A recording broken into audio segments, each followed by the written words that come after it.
So I hope you are really going on really well. If you have reached this stage, congratulations. Many people stuck at creating the domains. So we want to go and install WordPress. And I told you guys, WordPress is a development platform.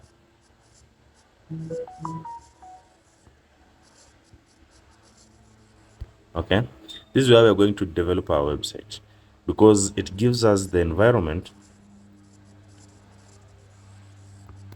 to enable us develop our website. So and let me just go quickly and demonstrate how we can install WordPress. Remember, we had our uh, subdomain. We created our subdomain, uh, and then we are now going to install WordPress on our subdomain. This is very important. We are installing WordPress on our subdomain.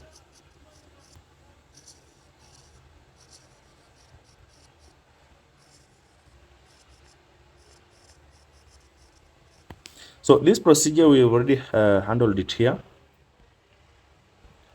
Okay, so you visit what or Hostinga, you log in, you go to websites, you click the website. So let me just demonstrate how it works. Okay, so under the same page, okay, after you have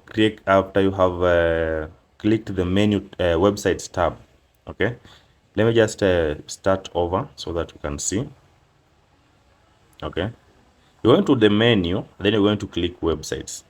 Please understand that very carefully. You're going to menu, then you're going to click websites. So you can see here we have my website, that my subdomain that I had just created, and here we also have the main website that we had created.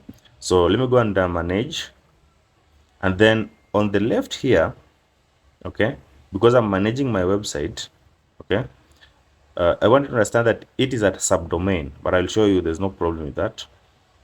I'm going to website here, okay, under this category. What I'm going to do is I'm going to go to auto installer, okay, and then of course I'm going to select WordPress. Okay, I'm going to select WordPress. After I select WordPress, then I'm going to fill in my titles. Okay, and remember guys, WordPress, we have already started creating our website. So if you are running an online shop, okay, so you can say maybe myfashions.com, it deals with fashion, so you can put in the name of your fashion. Okay, if my website is training people, then my title can be web development training and coaching. Okay, and I'll show you where this title will be showcased.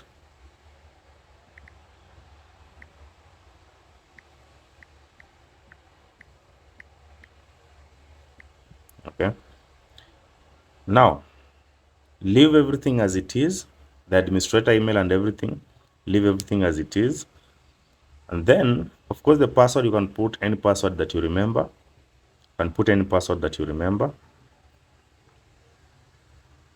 I'll try and use SMP. Okay, let me just keep on using Ilanas for consistency.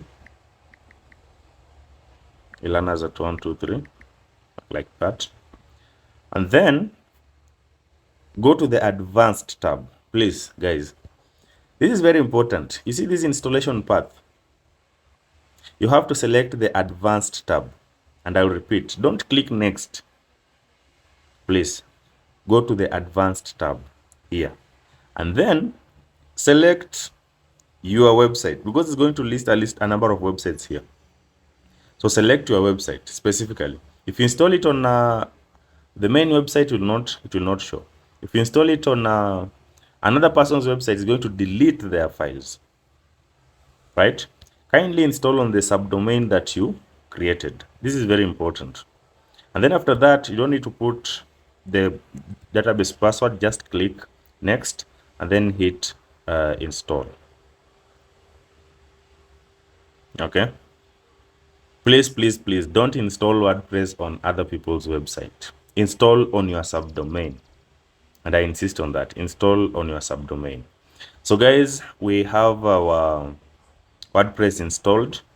The next video, I will now show you how to access this particular website. Thank you very much. If you've reached to this stage, congratulations, congratulations, congratulations. The next step is now how to access your WordPress admin from Hostinga. I understand that in some of in my I think in my next video I was using Truehost to access WordPress admin. There's no really different because all of them are cPanels and they're guiding us to the same direction.